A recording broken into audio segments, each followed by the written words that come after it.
Hello student, শিক্ষা coaching সেন্টারের তরফ থেকে তোমাদের জন্য আরেকটি ভিডিওর আপলোড এনেছি। আজকের ভিডিওটা 2024 সালে যারা উচ্চ মাধ্যমিক দিতে যাচ্ছ তাদের জন্য, এবং এই 24 সালে উচ্চ মাধ্যমিক পরীক্ষার্থীদের মধ্যে যাদের ইতিহাস আছে তাদের কোন কোন বড় প্রশ্ন এখন থেকে তৈরি করলে তারা কমন পেতে পারো, সেই কোশ্চেনগুলোই আজকে আমি তোমাদেরকে দিয়ে দেবো। এবং আশা করছি আজকে আমি যে কোশ্চেনগুলো দেব সেগুলো কিন্তু তোমাদের একদম 100%ই প্রায় কমন আসার সম্ভাবনা রয়েছে।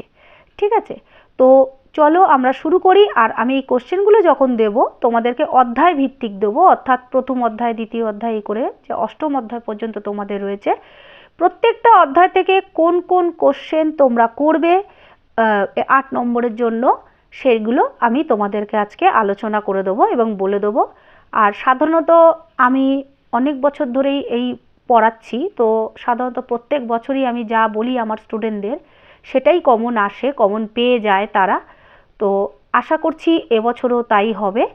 তো শুরু করছি তোমাদেরকে কমন কোশ্চেন দেওয়া। আর আমার ভিডিওটা শোনার আগে বা দেখার আগে তোমরা আমার চ্যানেলটা একটু সাবস্ক্রাইব করে দাও, আর ভালো লাগলে লাইক, কমেন্ট ও সাবস্ক্রাইব করতে বা শেয়ার করতেও তোমরা ভুলো না। তো চলো শুরু করি। প্রথম অধ্যায় অতীত স্মরণ।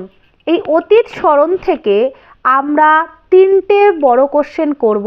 আশা করছি এই 3টে বড় কোশ্চেনের মধ্যে একটি কোশ্চেন অবশ্যই কমন আসবে। তোমরা একটু দেখে নাও অতীত স্মরণে যে কোশ্চেনগুলো আমি মোটামুটি 3 স্টার দিয়েছি সেই কোশ্চেনগুলো তোমরা রেডি করো।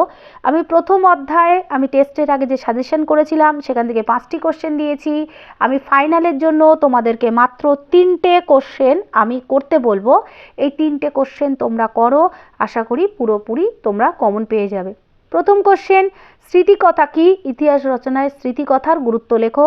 দ্বিতীয় কোশ্চেন, জাদুঘর বলতে কি বোঝো? অতীত পুনর্গঠনে জাদুঘরের ভূমিকা আলোচনা করো। তৃতীয় কোশ্চেন, মিউজিয়াম বা জাদুঘরের প্রকারভেদ আলোচনা করো। এই 3টে কোশ্চেন স্টুডেন্টরা তোমরা প্রথম অধ্যায় থেকে ভালোভাবে করে যাও। আশা করছি 3টে থেকে একটা কমন পাবে। আর অতিরিক্ত কোশ্চেন হিসাবে তোমরা প্রথম অধ্যায় থেকে এই দুটো কোশ্চেন আরও দিয়েছি, এই দুটো দেখে যাও। অতীতকে স্মরণ করার ক্ষেত্রে কিংবদন্তি বা মিথ এবং স্মৃতিকথার গুরুত্ব আলোচনা করো। মিথ ও লিজেন্ড বলতে কি বোঝো? অতীত বিষয়ে মানুষের ধারণাকে এরা কিভাবে রূপদান করে, এগুলো অতিরিক্ত হিসাবে দেখো। কিন্তু 1, 2, 3 এগুলো তোমরা একদম ভালোভাবে দেখে যাও। এবার আসো আমি দ্বিতীয় অধ্যায়ে যাচ্ছি। দ্বিতীয় অধ্যায় যে কোশ্চেন, সেই দ্বিতীয় অধ্যায় হচ্ছে ঊনবিংশ ও বিংশ শতকে উপনিবেশবাদ ও সাম্রাজ্যবাদের প্রসার, দ্বিতীয় অধ্যায়টির নাম। এখান থেকেও আমি 3টে কোশ্চেন আপাতত বেছেছি।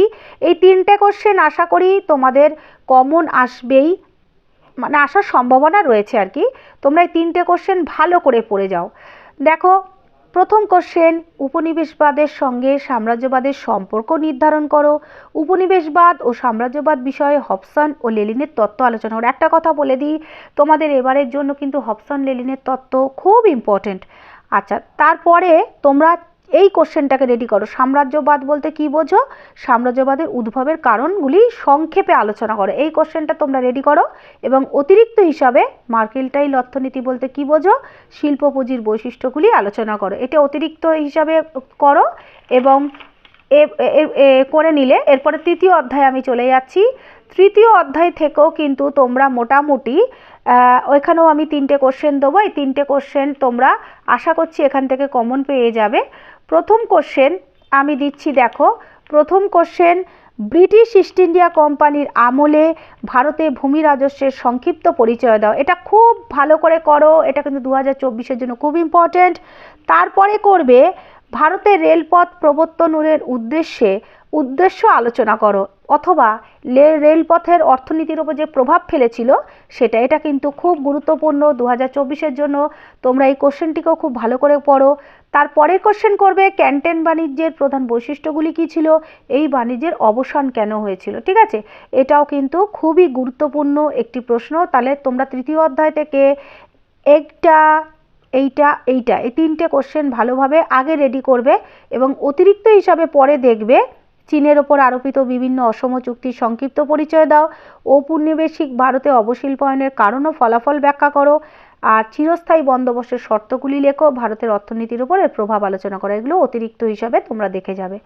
পরবর্তী চ্যাপ্টারে আমি যাচ্ছি। পরবর্তী চ্যাপ্টার হচ্ছে সাম্রাজ্যবাদের বিরুদ্ধে প্রতিক্রিয়া। এই চ্যাপ্টার থেকে তোমরা মোটামুটি 4টে কোশ্চেন খুব ভালোভাবে করবে। এক হচ্ছে খুবই গুরুত্বপূর্ণ, এবারে সমাজ ও শিক্ষা সংস্কারে বিদ্যাসাগরের অবদান আলোচনা করো, এটা খুবই গুরুত্বপূর্ণ কোশ্চেন। 2 চৌঠা মের আন্দোলনের কারণগুলি বিশ্লেষণ করো, এই আন্দোলনের প্রভাব আলোচনা করো, এটিও খুব গুরুত্বপূর্ণ প্রশ্ন তোমাদের এবারে উচ্চ মাধ্যমিকের জন্য। এরপরে তোমরা করবে, এখানে আরেকটি কোশ্চেন আছে তোমাদের, দেখো আমি দেখাচ্ছি। আলিগড় আন্দোলন, আলিগড় আন্দোলনের সংক্ষিপ্ত বিবরণ দাও, এটিও কিন্তু তোমাদের এবারে খুব গুরুত্বপূর্ণ। আর তারপরে হচ্ছে ব্রিটিশ শাসনকালে আদিবাসী দলিত সম্প্রদায়ের বিবরণ দাও, এটাও কিন্তু তোমাদের এবারে খুব ইম্পর্টেন্ট। তাহলে কি বলছি, তাহলে চতুর্থ অধ্যায় থেকে তোমরা 4টে কোশ্চেন ভীষণ ভালোভাবে করবে, 1, 2, 3 ও 4। আর অতিরিক্ত হিসাবে তোমরা 5 ও 6 এইগুলো একটু দেখে যাও। যেমন বাংলার নবজাগরণের প্রকৃতি আলোচনা করো, এর সীমাবদ্ধতা কী ছিল। 6 নম্বর প্রশ্ন, ভারতের ইতিহাসে নিম্নবর্গীয় ইতিহাস গোষ্ঠী বলতে কী বোঝো। ইস্ট ইন্ডিয়া কোম্পানির আমলে আদিবাসী শ্রেণীর আন্দোলন সংক্ষেপে বিবৃত করো। ঠিক আছে, তো এই হয়ে গেল তোমাদের 4 নম্বরের প্রশ্নের সাজেশান। এরপরে আমি 5 নম্বর চ্যাপ্টার, 4 নম্বর চ্যাপ্টারের সাজেশান, সরি, এরপরে আমি 5 নম্বর চ্যাপ্টারে যাব। 5 নম্বর চ্যাপ্টারটা হচ্ছে ঔপনিবেশিক ভারত শাসন, ভারতের শাসন। এইখান থেকেও তোমরা 3টে কোশ্চেন খুব গুরুত্বপূর্ণভাবে করবে। আশা করছি এই 3টেই তোমাদের, 3টের মধ্যে একটা ইম্পর্টেন্ট আসবে। এই 3টে বলে দিচ্ছি আমি একটুখানি। রাওলাট আইনের উদ্দেশ্য কী ছিল, গান্ধীজি কেন এই আইনের বিরোধিতা করেছিল। পরবর্তী কোশ্চেন, মিরাট ষড়যন্ত্র মামলার প্রেক্ষাপট লেখো, এই মামলার পরিণতি বা ফলাফল লেখো। পরবর্তী কোশ্চেন করবে লখনৌ চুক্তির শর্তাবলী উল্লেখ করো, এই চুক্তির গুরুত্ব লেখো। এবং অতিরিক্ত হিসাবে করবে জালিয়ানওয়ালাবাগের হত্যাকাণ্ডের প্রেক্ষাপট কী ছিল, এই ঘটনার গুরুত্ব আলোচনা করো। 1909 সালের মর্লেমিন্টো সংস্কার আইনের প্রধান বৈশিষ্ট্য গুরুত্ব লেখো। এবং ভারতের ওপর প্রথম বিশ্বযুদ্ধের অর্থনৈতিক প্রতিক্রিয়া কী ছিল। ঠিক আছে, তো এই হচ্ছে তোমাদের 5 নম্বর চ্যাপ্টারের সাজেশন। এবং আরও একটি অতিরিক্ত তোমরা আরেকটি ভালো করে করবে, আরেকটি কোশ্চেন, সেটা হচ্ছে এই যে এই কোশ্চেনটি, যে 1935 এবং 1919 এই দুটোরই করে রাখবে। হ্যাঁ, এটাও একটি গুরুত্বপূর্ণ ইম্পর্টেন্ট কোশ্চেন তোমাদের এবারে। 1919 ও 1935 খ্রিস্টাব্দে ভারত শাসন আইনের প্রেক্ষাপট ও শর্তাবলী আলোচনা করো, এই আইনের গুরুত্ব লেখো। এটা কিন্তু তোমাদের এবারে 1919ও আসতে পারে, 1919টা তোমাদের এবারে বেশি ইম্পর্টেন্ট। আবার অনেক সময় 1935 সালেরও ভারত শাসন আইনটা আসতে পারে। এখানে কিন্তু দুটো কোশ্চেন লুকিয়ে আছে, একটা 1919 এবং 1935 হলো। এর পরবর্তী চ্যাপ্টারে আমি চলে যাব, সেটা হচ্ছে 6 নম্বর অধ্যায়। 6 নম্বর অধ্যায় থেকেও আমরা দুটো কোশ্চেন খুব ভালো করে করব। একটা হচ্ছে দ্বিতীয় বিশ্বযুদ্ধ, অধ্যায়ের নাম হচ্ছে দ্বিতীয় বিশ্বযুদ্ধ উপনিবেশ সমূহ। এখান থেকে আমরা করব হো চি মিনের নেতৃত্বে ভিয়েতনামের মুক্তিযুদ্ধ, এটা খুব ইম্পর্টেন্ট। আর করব 1946 নৌবিদ্রোহের কারণ ও ফলাফল। অতিরিক্ত হিসাবে আরেকটি কোশ্চেন করব এখান থেকে, 1942 সালের ভারত ছাড়ো আন্দোলনের পরিচয় দাও এবং ঐতিহাসিক তাৎপর্য আলোচনা করো। আর এই চ্যাপ্টার থেকে আমরা অতিরিক্তভাবে করব, সেটা হচ্ছে ভারত ছাড়ো আন্দোলনের ঐতিহাসিক তাৎপর্য ব্যাখ্যা করো এবং এই আন্দোলনের মহিলাদের অংশগ্রহণ সম্পর্কে আলোচনা করো। আরেকটি অতিরিক্ত করব, সেটা হচ্ছে মাউন্টব্যাটেন পরিকল্পনার মূল বিষয় কী ছিল, এই পরিকল্পনার ফল কী হয়েছিল। এরপরে আমি চলে যাচ্ছি পরবর্তী যে চ্যাপ্টার 7 নম্বর চ্যাপ্টার, ঠান্ডা লড়াই। এই ঠান্ডা লড়াইয়ের যে যুগ, এই চ্যাপ্টারটির নাম। এখান থেকেও আমি 3টে কোশ্চেন খুব ভালোভাবে করব। ট্রুম্যান নীতি কী, মার্শাল পরিকল্পনার উদ্দেশ্যগুলি লেখো। পরবর্তী কোশ্চেন, জোট নিরপেক্ষ নীতি কী, জোট নিরপেক্ষ আন্দোলনের উদ্দেশ্য আলোচনা করো। পরবর্তী কোশ্চেন, ঠান্ডা লড়াই বলতে কী বোঝো, ঠান্ডা লড়াইয়ের তাত্ত্বিক ভিত্তি আলোচনা করো।